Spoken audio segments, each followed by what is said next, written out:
Some new low-income housing units being built right here in Spokane, but these aren't your average housing complexes. These are being built of straw.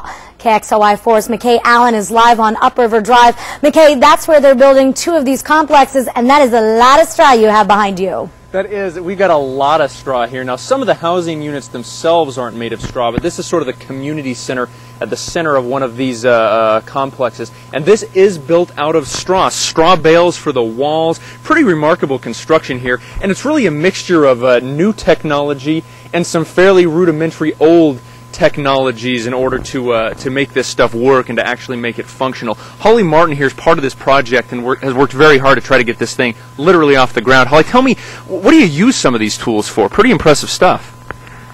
Well, this we call the persuader, and so if you have a straw bale that isn't quite straight and you have bulges, you can persuade it to be straight by just whacking the wall.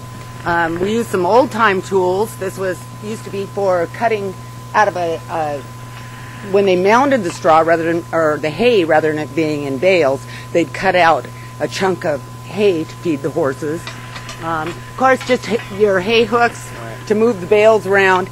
The main way that we cut straw bales is with a chainsaw, an electric chainsaw, not gas. We don't want to start a fire here. We also have a lot of interesting techniques for when you cut a bale to not then have it just blow up and be loose straw. So we'll be showing later today how we tie off and cut bales. So we make some custom tools like this needle that we can thread baling twine through the middle of a bale before we cut it.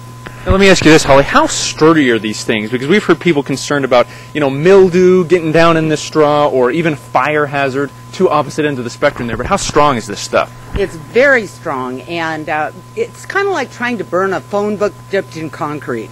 The straw bale walls will be covered with stucco both inside and out, and then a layer of plaster inside, so there's no combustion air.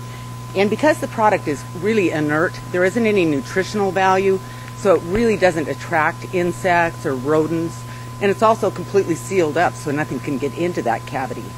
We have the big overhangs here to protect it from rain. Moisture is one of the big concerns, so you can see that it's up off the ground and well protected. And let me ask you this on a serious note, how vulnerable is this to big bad wolves? We're asked that question a lot. This building will be around for at least 100 years.